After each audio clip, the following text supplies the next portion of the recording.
Assalamualaikum warahmatullahi wabarakatuh.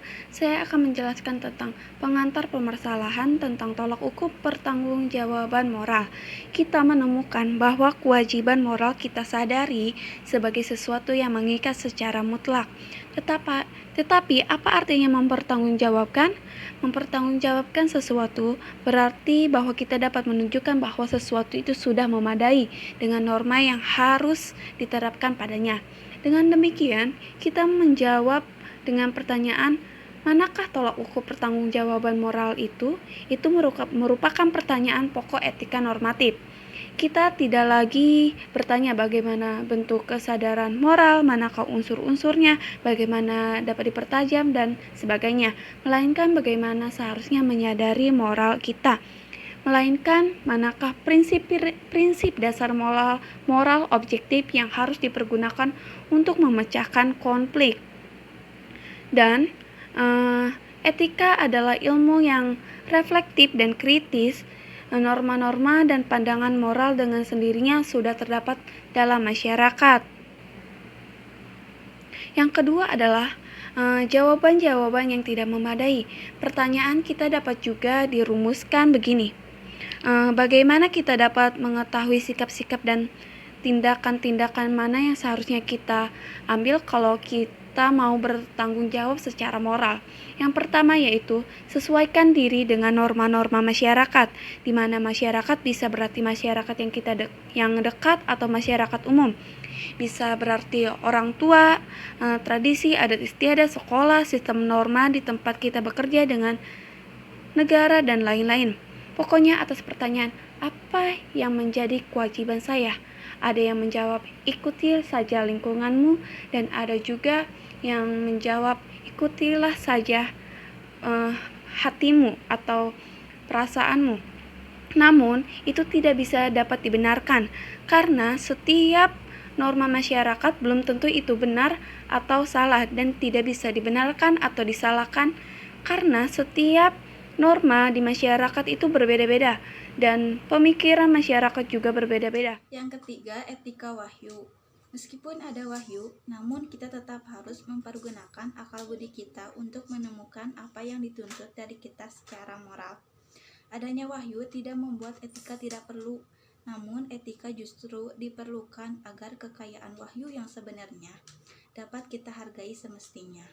Sebagai contoh, dalam kebanyakan agama, berzina dianggap buruk dalam arti moral. Anggapan ini dapat dipahami dengan dua kemungkinan. Yang pertama, berzina itu buruk karena dinyatakan buruk, karena berzina memang buruk. Yang kedua, berzina dalam wahyu dinyatakan buruk karena memang buruk. Kalau kita memilih pengertian yang pertama, maka itu berarti bahwa berzina itu sebenarnya tidak apa-apa, tetapi karena wahyu menyatakan sebagai buruk, manusia tidak boleh berzina. Jadi keburukannya tidak terletak dalam sifat perbuatan terlarangnya, melainkan akibat dari fakta bahwa perbuatan itu terlarang. Jadi dalam etika wahyu, kebaikan dan keburukan moral tidak berdasarkan ciri-ciri objektif perbuatan yang dianggap baik atau buruk, melainkan karena dalam etika wahyu dinyatakan sebagai keharusan atau dilarang. Kita jatuh ke dalam relativisme dan irasionalisme ekstrim. Yang keempat, etika peraturan.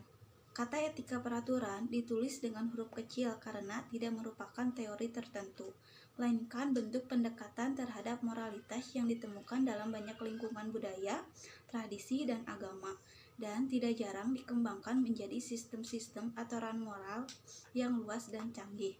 Etika peraturan adalah etika-etika yang melihat hakikat moralitas dalam ketaatan terhadap sejumlah peraturan.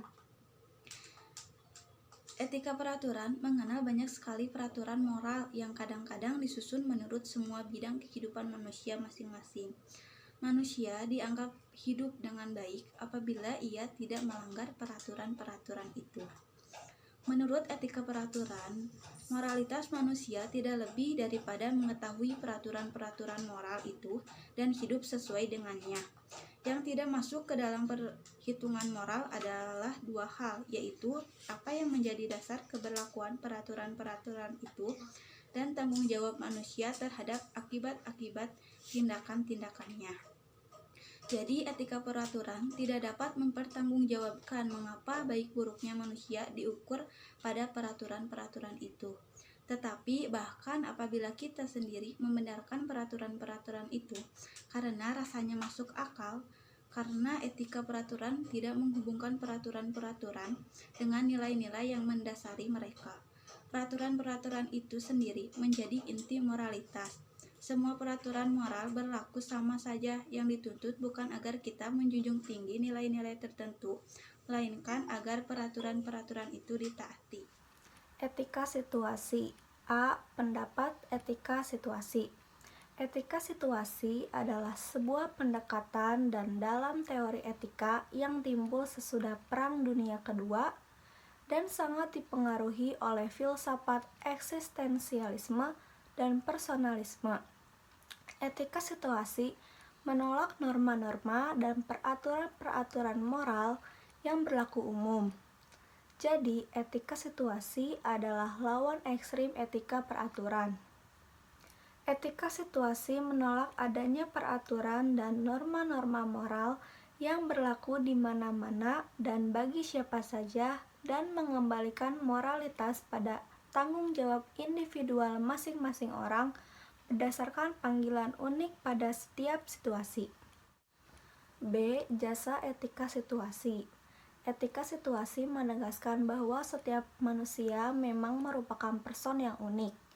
Ia tujuan pada dirinya sendiri yang tidak pernah boleh dipukul ratakan ataupun disamaratakan maupun diperhitungkan, sebagai roda gigi dalam mesin masyarakat belaka. Etika situasi menyangkut martabat manusia sebagai person merupakan harkatnya. Kelemahan etika situasi adalah bahwa ia sebagai reaksi terhadap etika peraturan yang melupakan tanggung jawab individual, jatuh ke dalam individualisme ekstrim yang hanya melihat keunikan tanggung jawab individual, tetapi melupakan bahwa tanggung jawab itu baru menjadi nyata berhubungan dengan kedudukan kita dalam kesatuan kehidupan masyarakat. Etika situasi perlu ditegaskan bahwa kita tetap memerlukan norma-norma moral yang berlaku cukup umum. C. Kesimpulan, argumentasi etika situasi tidak mengenai prinsip-prinsip moral dasar, melainkan mengenai norma-norma konkret. Prinsip-prinsip dasar diandaikan oleh segala etika karena tanpa prinsip-prinsip itu tidak mungkin untuk merumuskan norma-norma yang praktis. Misalnya adalah kita secara moral wajib tidak menuduh seorang pembantu rumah tangga sebagai seorang pencuri apabila ia dapat membuktikan bahwa ia pada saat pencurian berlangsung tidak di tempat. Hanya berlaku atas prinsip bahwa kita selalu harus bersikap adil. Jadi, dari etika situasi, kita dapat belajar bahwa kita selalu harus bertanggung jawab. Saya akan menjelaskan mengenai bagian terakhir dari bab 7, bab tolak ukur pertanggungjawaban moral, mengenai relativisme moral. Seperti etika situasi, begitu pula relativisme moral menolak bahwa ada norma-norma moral yang berlaku umum. Menurut relativisme, norma-norma moral hanya berlaku relatif terhadap lingkungan atau wilayah tertentu. Kemudian di sini Frans Magnus Suseno menekankan pada pandangan relativisme kultural sebagai contoh. Relativisme kultural mengatakan bahwa norma-norma moral yang berlaku dalam berbagai masyarakat dan kebudayaan, karena itu disebut relativisme kultural, tidak sama melainkan berbeda satu sama lain. Disebut deskriptif dari kata deskripsi penggambaran, karena ia sekadar menunjukkan fakta pluralisme norma-norma moral yang dapat kita amati dalam berbagai masyarakat dunia. Relativisme moral deskriptif ini mendasarkan diri pada hasil berbagai ilmu khususnya ilmu etnologi, antropologi, sosiologi, dan sejarah. Kemudian Frans Magnus Suseno memberikan tanggapan terhadap relativisme moral dan pandangan relativisme kultural, sebenarnya kita menganggap relativisme kultural itu sepi karena dari fakta yang tidak dapat disangkal bahwa pandangan moral kebudayaan-kebudayaan para bangsa sangat berbeda satu sama lain. Tidak dapat ditarik kesimpulan bahwa semua pandangan sama baiknya. Jadi kita bisa saja menyangka relevansi relativisme kultural dengan argumen bahwa rupa-rupanya ada banyak masyarakat yang norma-norma moralnya kurang memadai. Dalam arti tertentu, terdapat itu kiranya benar juga. Menurut hemat Franz Magnisono,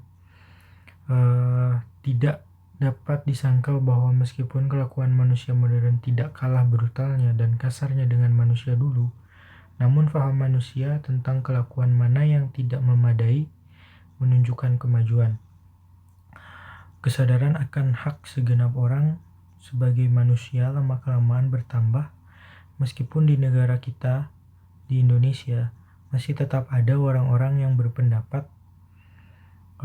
hormat terhadap hak asasi segenap manusia bertentangan dengan kepribadian bangsa. Secara tradisional, setiap pihak condong untuk memutlakkan norma-normanya sendiri sebagai yang paling benar dan untuk menganggap norma-norma yang menyimpang sebagai salah. Maksudnya norma-norma menyimpang di sini adalah hal-hal yang di luar daripada kebiasaan atau norma-norma pribadi masing-masing yang seperti tadi dijelaskan. Anggapan ini mudah menjadi etnosentris, mengutamakan norma-norma kebudayaan sendiri sebagai tolak ukur bagi kebudayaan lain atau semenang-menang. Di belakang perbedaan yang kadang-kadang mengejutkan dalam kelakuan terhadap orang lain dan dalam hal sopan santun antara masyarakat yang berbeda, kita sering menemukan sikap-sikap dasar yang sama. Itulah sebabnya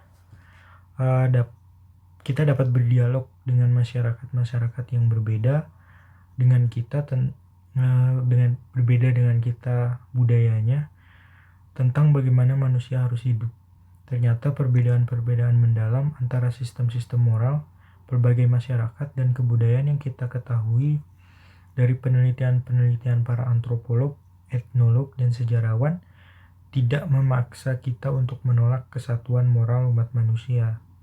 Maka, suatu relativisme moral terbatas atau moderat memang harus diterima, yang dulu sudah kita lihat dibenarkan juga oleh etnologi dan antropologi.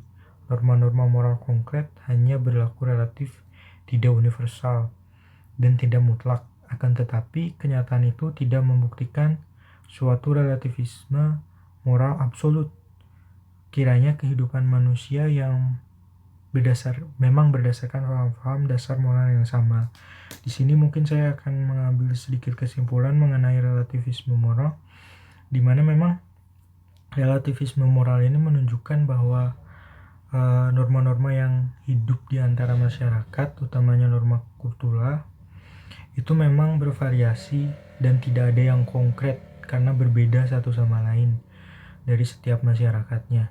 Namun, itu tidak menjadikan relativisme moral itu sebagai gagasan yang konkret, yang artinya kita tidak bisa menemukan kesamaan antara satu kultur dengan kultur yang lainnya, yang artinya bahwa walaupun memang kultur kita berbeda-beda, kultur manusia di setiap tempatnya berbeda-beda, namun norma-norma yang dijalankan oleh masyarakat bisa ditarik benang merahnya menjadi satu kesimpulan yang ternyata memiliki paham-paham dasar yang sama.